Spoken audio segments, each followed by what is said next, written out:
The first day I went to school in the US, my mom, again, coming from Pakistan, wanted me to wear a suit and a bow tie to look nice because, their idea is very different. So I walked into school with like a suit on with a bow tie and I was like, hello, my name is Usman, how are you? And they beat me up that day. I got jumped 3 times the first day. Yeah. Same day, big black eye, ripped shirt, bow tie gone, all that, came home. And my parents were divorced, it was a very secular household. We weren't religiously inclined. When I was around 10, I knew the gang. They would know me. I used to fight a lot because, again, people would make fun. Our students have screws loose in their head to begin with, so it would just end up being a fight. When I was 12, I had an Irani friend. He was not Muslim. I didn't have any Muslim friends growing up, So his family was from Iran. They were Shia, but they became Christian to get a visa to the US during the revolution there. So his family were all Christians. But he was Irani and I was Pakistani, so in school we're the only 2 semi-Middle Eastern guys. So I used to hang out with him, but he liked to start fights. So he picked a fight with these guys from a gang called Lomas 27th Street. It's a Latino gang. And they started beating him up and I saw him, I jumped in. And I started fighting and he ran away.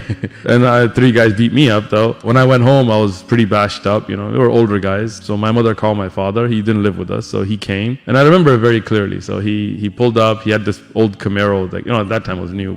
And he pulled me in a room by myself and he told me, I only have 2 questions. Did you run? I said no. He said, did you cry? I said no. I said, okay, we're good then. So he grabbed a baseball bat and got in the car and said, let's go find them. So we drove around and the gangs have particular areas where they post up. This is they have to represent the hood. So I knew where they would be. We went there. We saw them. I told my father, that's them. We both jumped out. He took a bat. He hit one guy in the head. My father cracked one's shoulder, shattered his shoulder. The other guy, he cracked his head. And again, my father was, was a tough guy, so they ran. The problem got to be is then my father drove off and went to his house and I had to go to school the next day. So I very clearly remember going to school the next day and I remember just walking down the hallway and people going, hey, there's that dead kid, the one that's going to get killed today. Oh. Lomas 27th Street was about 500 strong. I was by myself, 12-year-old kid, and we had just cracked one guy's head and broke that guy's shoulder. So basically they were going to wait till school's over and they were going to roll up from the high school, because this is elementary school, but they would come from the high school to mess with us. Older guys, yeah.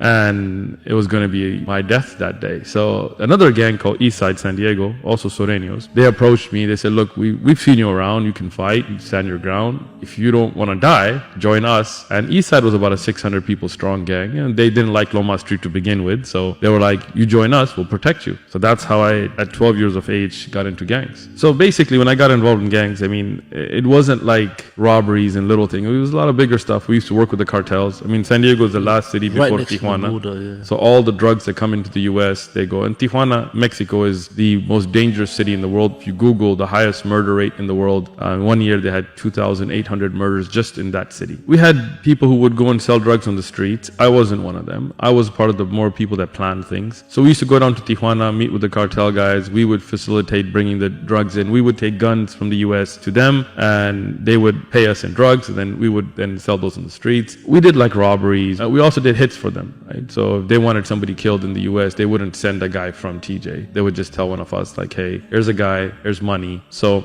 the first friend I saw get killed, I was 14. But it's one of the things that still kind of haunts me sometimes because he got shot in the head. And as you know, what you see in the movies of how people get shot is not reality, right? It's not like a little hole and then the Indian movies, the blood's dripping, the guy's still running. He got shot, he had a bullet hole and then the back of his head was gone, but he was still it wasn't he wasn't gone, he was still breathing. And I remember holding him and the worst thing is you kind of had to, you were like, it's going to be okay. But you look at him and it's not. Back of his head's gone. The exit hole's definitely bigger and worse. And he died. I was holding him and he died. And I was 14 and we buried him. That was the first of many, and then we would shoot them, they would shoot us. A lot of my friends got killed. One of my friends got stabbed in the heart with a screwdriver in front of me and died and stuff. But what happened is the gang had a leadership, we used to call the carnales, the big guys, the shot callers, the OGs, and I was a part of that, right? So there'd be 13, members. Those would be the leadership council. And we had a rule, blood in, blood out. You can understand what blood in means, but blood out means you get killed to leave, meaning you never leave, right? Yeah. So one of the guys that was also on that council, he was a very good friend of mine, grew up with him since I was young. I mean, since basically I got to the US. He was 2 years older than me. And he was very, again, like I know they're gang members and it's kind of a strange thing to say, but he was a really nice guy. I mean, like he kind of looked out for me like an older brother, right? My father didn't live with us. I didn't have any older siblings. I was the only child. So, even in school or out, he was somebody that was very close to me. And what would happen is we would set up these hits back and forth. So let's say you're a leader in another gang and you did something to somebody in our gang. Now we want to hit you. Well, we can't really just walk up in your hood because you're going to be protected. So we would make these plans, right? Like, okay, where's he going to be? So this girl came up to me at a party and she gave me a number and, she wanted to meet up. And at that time, when you were in that kind of situation, you would get a lot of attention, not just because of your looks or something, but because you could facilitate a lot of things for a lot of people. I had another girl that contacted me about, my mom was very strict, right? So if I wanted to go do stuff, what would I do? I would go stay at my friend's house and his parents would tell my mother, yeah, they're going to be in bed by 9, but we do whatever. So Saturday night I was spending the night at that same friend's house, and he used to have a garage where we used to sell drugs and have guns and stuff, and then he had an inner house which nobody was allowed in. That's where his grandmother and parents and all lived. But with me, he was that close that I would stay inside the house, and I would speak to his family and all that. So Saturday night I was staying at his house, and I told him, hey, I got these two at the same time. I don't know what to do. So he's like, well, give me one. I'll take one. You take the other. I said, all right. I gave him one number and I took the other. And what happened is he called and basically she said, meet me at this payphone and call me and I'll come out and get you. So he went, and when he got to the payphone, he rang the number. Instead of her coming out, a bunch of guys came out and they shot him. It was a setup. But the setup was for me. Qadar Allah. So, months they had planned this out, when I met her, and then she kept in touch with me, but she was working for them. So all that, was just a setup. Now, I didn't know. I was out, and the next morning got a call, and they said, he's dead. What? What do you mean he's dead? He was doing this last night. He's like, no, it was a setup.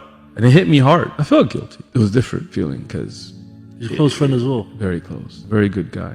He was always protective over me, and it was meant to be me. So I went to his funeral. First I saw him, and he had been shot 9 times. So the bullets were, I don't know how many bullets they shot. It was multiple shooters and stuff, but it was a .357 bullet that went through his head. So the back of the head was gone, and front had holes, and shoulder, hand, chest, body was all holed up. And somebody since you're a young kid. Like I said, I'd seen other people die, but this was a very close friend, and it was supposed to have been me. So I was just imagining myself there.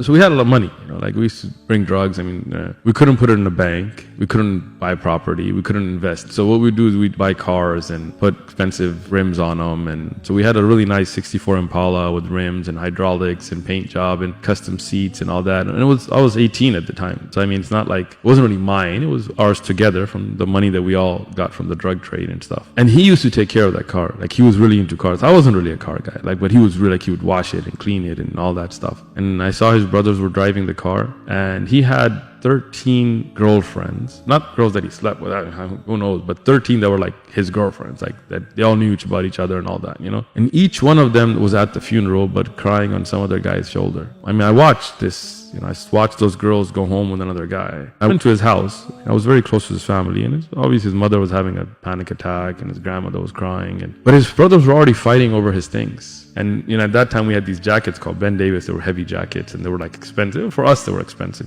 So his brothers were already fighting over that. And he used to store his money at home. And I knew where he kept it. We were all trust. It was gone. His brothers already taken it, And I just started thinking, what's life about? Money was something important to us, but he didn't take any of it. Girls, no girl went into the grave with him. They all walked out with somebody else. Power, we used to have clout. Alhamdulillah, I started to study different religions. I realized there's more to life. Then when I left, I basically just stopped hanging out. I started going to the masjid. I started reading Quran. I didn't know how to read Alif Ba Ta. I didn't know how to read Quran. I didn't know how to pray. I knew some basics I'd seen in my family, but I didn't really know. So I started to go to a madrasa, even though now I started to get a regular job. I couldn't sell drugs anymore, right? And now I was trying to go to college because I wanted to get my life together. So the gang called me. They're like, hey, where you been? I haven't seen you for a while. And I was like, well, I'm Muslim, and they were like, okay. And, I was like, no, like, I'm really Muslim now. Like, I can't do this stuff anymore. And I remember they were like, look, we're Catholics and Christians and you're Muslim and that's all good. I mean, you do you, right? That's all good. But gang is gang. Like, that comes first, right? Whatever. And I was like, nah, unlike you guys, I can't do that. Like, I can't just go confess. I can't just be like, Jesus died for my sins. Like, if I'm Muslim, I'm Muslim. Like, I gotta live it. Like, I can't sell drugs anymore. I can't be partying. And they were like, well, I mean, you know the rules, blood in, blood out. Whatever religion you want to follow is up to you. And they were very respectful, like, of religion generally, right? They were very respectful of clergy, like of priests. But the rules are rules, right? And if you don't obey by the rules, then what do you have, right? Chaos. So I was like, all right, well, I mean, you know me, and you know what I have done, what I can do, and I know you. And if you come, it's not going to be easy. It is what it is, right? And that was probably the most stressful time in my life because I was worried about myself. I considered myself dead already, right? Because so many times we'd been shot at and stuff that, But what I was worried about is they're going to shoot the house and they're going to kill my mom. That's what I cared about, and I couldn't live with that, that my mom gets hurt because of me. So at that time, I used to have an attic.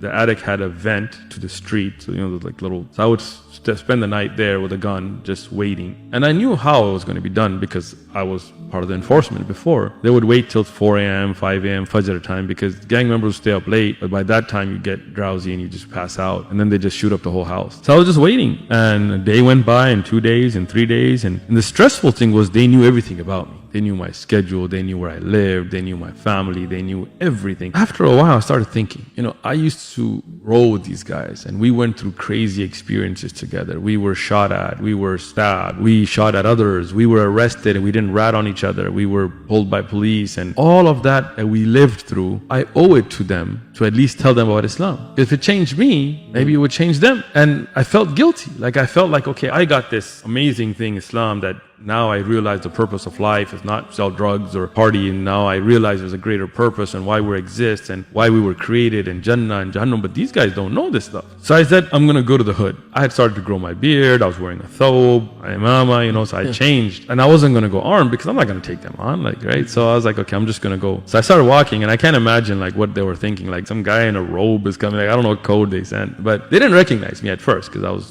when I got close and they looked at my face and they recognized me, they were like, what are you doing here? Like, are you crazy? And I remember one of my friends that I grew up with that, he was still an active gang member. He told me, look, I don't know what you're doing here, but I swear to God, you're not going to walk out of here alive. We were sitting here thinking, how are we going to kill you? You just came here, and then they patted me down. I was like, I'm not armed, and they were like, you're crazy. Like, you're going to die here. There's no way you're going to walk out of here. At that time, I was like, all right, well, it is what it is, right? I mean, how long are you going to live looking over your back, whatever? So I told him, look, let me just talk to you. Give me 5 minutes. Let me just tell you something, what changed me, and then do whatever you got to do. So I started talking about Islam. I'm talking like, look, this guy got killed. This guy got killed. Where is his family today? Look at the hardship. His mom crying. You're going to get killed for what? Like for what drugs you're going to take with you? What money you're going to take with you? This guy just got stabbed. This guy got this. This guy's doing the rest of his life. His kids are messed up because he's never going to get out of prison. What's it for? What's all that money going to do for him in prison? There's no girls in prison. There's no fun in prison. There's no ice cream, no sunshine. What's the point? And of course, they had the same thoughts,